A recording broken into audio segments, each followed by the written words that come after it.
Hello viewers, welcome to IT Edutight. আমি গৌতম চক্রবর্তী। আজকে আমরা এইচটিএমএল ল্যাঙ্গুয়েজ নিয়ে জানবো। এইচটিএমএল কি? হাইপার টেক্সট মার্কআপ ল্যাঙ্গুয়েজ এর পূর্ণরূপ। এইচটিএমএল কি হয়? এইচটিএমএল এর সাহায্যে ওয়েব পেজ তৈরি হয়। অনেকগুলো ওয়েব পেজ মিলে একটা ওয়েবসাইট তৈরি হয়। তাহলে শুধু এইচটিএমএল দিয়ে কি ওয়েবসাইট তৈরি করা যাবে? খুব ভালো ওয়েবসাইট তৈরি করতে গেলে শুধু তো লেখা নয়, বিভিন্ন ডাইনামিক কন্টেন্টের প্রয়োজন পড়তে পারে। শুধু স্ট্যাটিক নয়, ভিডিও থাকতে পারে, তার সাথে অডিও থাকতে পারে, তার সাথে গ্রাফিক্স থাকতে পারে। এইচটিএমএল দিয়ে করা যায়। তার সাথে আরও কিছু প্রোগ্রামিং, যেমন জাভাস্ক্রিপ্ট কোডিং জানতে হবে, সিএসএস, পিএইচপি, এএসপি। আমাদের চ্যানেলে পূর্বে যে ভিডিওগুলো দেওয়া হয়েছিল সেগুলোর লিঙ্ক ডেসক্রিপশনে দেওয়া রয়েছে। সেগুলো কিন্তু কমান্ড প্রম্পটের উপরে। এইচটিএমএল এর আবিষ্কারক হচ্ছে টিম বার্নার্স-লি বা টিমোথি বার্নার্স-লি। উনি 1990 সালে হাইপার টেক্সট মার্কআপ ল্যাঙ্গুয়েজ আবিষ্কার করেন। কিন্তু এইচটিএমএল ভার্সন 1 প্রথম প্রচলিত হয় 1993 সালে। কিন্তু বর্তমানে যে আমরা এইচটিএমএল এর ভার্সনটা ব্যবহার করছি সেটা এইচটিএমএল 5। এইচটিএমএল ফাইলের এক্সটেনশন নেম সর্বদা .htm বা .html হয়। আমরা প্রেফার করব কিন্তু .html-টা। আমরা আজকে তো বেসিক এইচটিএমএল শিখছি, জাস্ট ছোটখাটো প্রোগ্রাম একটু শিখবো। এবার সেই প্রোগ্রামে যেটা আমরা শো করব, দেখাবো, তার জন্য আমাদের লাগবে ট্যাগ। এইচটিএমএল এলিমেন্ট, এইচটিএমএল এর কমান্ড, এটা হচ্ছে ট্যাগ। ট্যাগ সাধারণত দু প্রকার। প্রথম ট্যাগটা হচ্ছে কন্টেনার ট্যাগ বা PR tag. Example HTML itself এর ট্যাগ, যখন ক্লোজ করা হয়েছে অ্যাঙ্গুলার ব্র্যাকেটের মধ্যে /html দেওয়া হয়েছে। আবার বডিও একটা কন্টেনার ট্যাগ। এই বডির মধ্যেই কিন্তু আমরা আসল এইচটিএমএল এর কন্টেন্ট, যেগুলো ওয়েব পেজে দেখাবো ওয়েব ব্রাউজারের থ্রুতে, সেগুলো লেখা হবে। আরেকটা ট্যাগ হচ্ছে এমটি ট্যাগ, মানে যার শুরু আছে কিন্তু ক্লোজিং নেই, শেষ নেই, যেমন BRHR।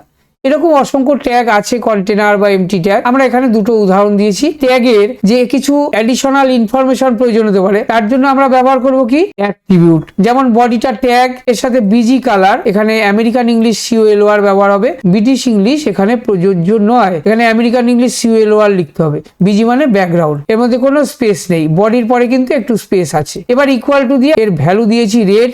এবার রেটটা কি ডবল কোটেশনের মধ্যে দিতে হবে? না, সিঙ্গেল ওয়ার্ড বা সিঙ্গেল ভ্যালুর জন্য ডবল কোটেশন লাগে না। কিন্তু যদি আমরা কোনো ট্যাগ দেখি, যেমন ফন্টটা কি ধরে নিচ্ছি, ফিউচারে আমরা যদি শিখি, ফন্টটাকে একটা ফন্টের নাম এরিয়াল রাউন্ডেড এমটি আমরা দেখতে পাচ্ছি এখানে। এখানে তো মাল্টিপল ওয়ার্ড আছে। যখন মাল্টিপল ওয়ার্ড ভিত্তিক যখন আমরা কোনো কিছু অ্যাট্রিবিউটে এক্সপ্রেশন লিখবো, সেটা কিন্তু ডবল কোটেশন রাখতে হয়। ওই জন্য আমরা এখানে ডবল কোটেশন দিয়ে অভ্যাস করব। আর একটা জিনিস মনে রাখতে হবে যে এইচটিএমএল ট্যাগ বা অ্যাট্রিবিউট গুলি আছে, এগুলো কেস সেনসিটিভ নয়। আমি আপার কেস বা ক্যাপিটাল লেটার, লোয়ার কেস বা স্মল লেটার দুটোতেই দিতে পারি। এবার এইচটিএমএল এ যে কোডিং করব, আমরা এইচটিএমএল কোডিংটা কোথায় করব? এইচটিএমএল কোডিং করব যে কোনো এডিটরে। এটা টেক্সট এডিটর হতে পারে, যেমন আমি নোটপ্যাড ব্যবহার করছি, এখানে কোডিং করতে পারি। প্রথম প্রোগ্রাম আমরা নোটপ্যাডেই করব, কিন্তু ফিউচারে আমাদের উইজুইগ এডিটরের সাহায্য নিতে হবে। কোডের যদি কোনো ভুল হয়, বাগ থেকে যায়, তাহলে আবার ওই ব্রাউজারে গিয়ে ওটা আমরা বুঝতে পারবো না যদি ভুলটা ধরতে না পারি। সঙ্গে সঙ্গে এররটা ডিটেক্ট করার জন্য আমরা উইজুইগ এডিটর বা what you see is what you get, যদি কোডে কোনো এরর হয় দেখিয়ে দেবে। সেরকম নোটপ্যাড প্লাস প্লাস বা সাবলাইম টেক্সট এগুলো ব্যবহার করতে পারি। আমরা এখন এইচটিএমএল এর প্রথম প্রোগ্রাম লেখা শিখবো। তার জন্য প্রথমে একটা ফোল্ডার বানিয়ে নেওয়া যাক। রাইট ক্লিক করলাম ডেস্কটপে, নিউতে গিয়ে ফোল্ডার এইচটিএমএল প্র্যাকটিস বলে নিচ্ছি। এই ফোল্ডারটার মধ্যে আমরা আমাদের এইচটিএমএল প্রোগ্রামগুলো সেভ করব। নোটপ্যাডকে ওপেন করে নিলাম, সাধারণ টেক্সট এডিটর। তাহলে ফার্স্ট প্রোগ্রামে এখানে আমি সেভ করেছি। ফাইল মেনু থেকে সেভ। সেভে গিয়ে আমাদের ডেস্কটপে যে ফোল্ডারটা রয়েছে, এটা হচ্ছে এইচটিএমএল প্র্যাকটিস। এই ফোল্ডারটা ওপেন করে ফার্স্ট .html লিখলাম। অবশ্য মনে রাখতে হবে এইচটিএমএল না দিলে কিন্তু প্রোগ্রামটা ওয়েব পেজ হিসেবে শো করবে না ওয়েব ব্রাউজারে। ওয়েব ব্রাউজার হিসেবে আমরা গুগল ক্রোম ব্যবহার করতে পারি, মাইক্রোসফট এজ ব্যবহার করতে পারি, মজিলা ফায়ারফক্স ব্যবহার করতে পারি।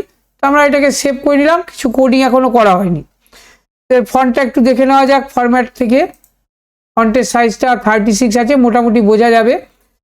এইচটিএমএল ফার্স্ট ট্যাগটা দিয়ে নিলাম, তার মধ্যে হেড, তার মধ্যে টাইটেল। এই যে এই ফাইলটা আমরা সেভ করছি, এটা কিন্তু ওয়েব ব্রাউজারে, আমরা যদি এখন ফোল্ডারটা এইচটিএমএল প্র্যাকটিস খুলি, ওয়েব ব্রাউজারে এটা কিন্তু দেখা যাচ্ছে না, কিছু দেখা যাচ্ছে না, কারণ আমি তো কন্টেন্ট দিইনি এখনো। কন্টেন্ট দিতে হবে, জাস্ট ট্যাগ শুরু করেছি। এখানে যখনই আমরা টাইটেলের মধ্যে কিছু একটা লিখে দেবো, সে ফার্স্ট প্রোগ্রামই লিখলাম।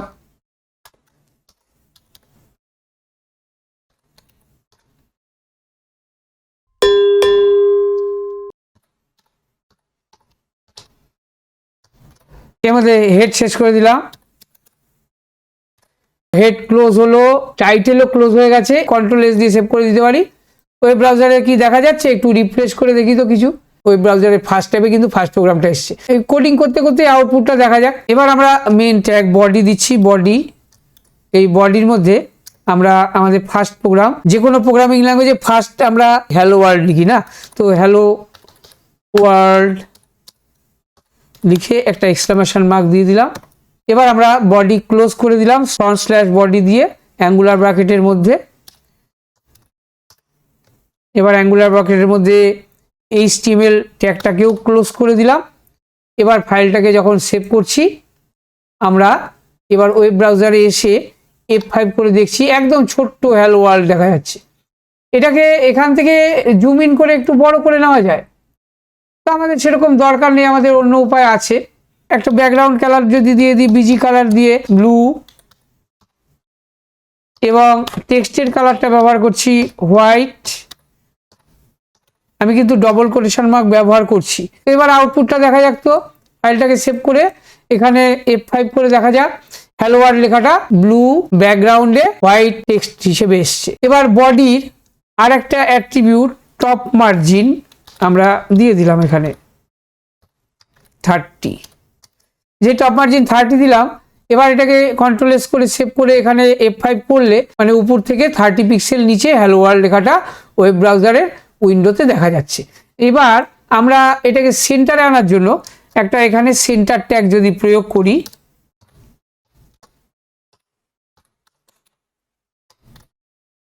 সেন্টার ট্যাগ প্রয়োগ করলাম এবং এর শেষেও আমি সেন্টার ট্যাগ শেষ করে দিলাম।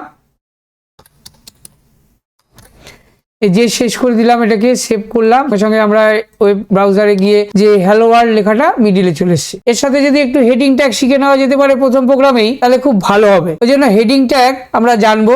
HTML এর হেডিং ট্যাগ 6 রকমের হয়, H1 থেকে H6 পর্যন্ত। H1 হচ্ছে লার্জেস্ট হেডিং ট্যাগ, H6 হচ্ছে স্মলেস্ট হেডিং ট্যাগ, মানে H1 এর লেখাটা একটু বড় আসবে, H6 এ ছোট আসবে। তো দেখা যাক এটা ব্যবহার করে, এবং সেক্ষেত্রে হ্যালো ওয়ার্ল্ড লেখাটাকে আমি চেঞ্জ করে দিই, আমাদের চ্যানেলের নামটা ব্যবহার করছি, সেন্টার ট্যাগটাকে আমরা এখান থেকে এলিমিনেট করে দিলাম। আমরা এখানে হেডার ট্যাগ ব্যবহার করছি H1। এই H1 এর একটা অ্যাট্রিবিউট আছে অ্যালাইন, ALIGN, সেটাকে আমরা সেন্টার করে দিলাম। অ্যাঙ্গুলার ব্র্যাকেটটা শেষ করে আমাদের চ্যানেলের নামটা লিখছি,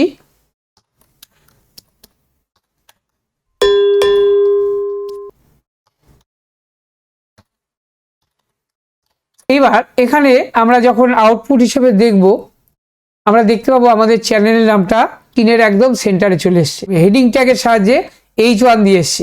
H1 এর তো আরো গুলো ভ্যারিয়েশন আছে হেডিং ট্যাগের, H1, H2, H3, H6 select করে জাস্ট কন্ট্রোল সি করে কপি করার পরে 10 বার পেস্ট করে দিচ্ছি।